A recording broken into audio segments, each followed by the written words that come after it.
ज्याला संडास येत असेल त्याला अवश्य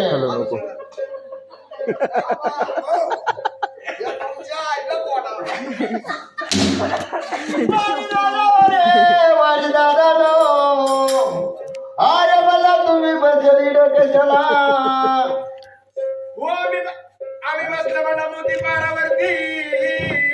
तुम्ही काय कुठे बसते मोती पारा आली तुला काय समजत नाही मला समजत नाही काय आली तुला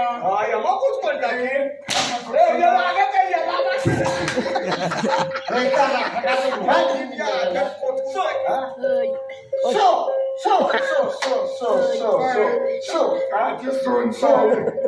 हागायचं नाही मोठायचं नाही. तुम्ही रे पैसे कशासाठी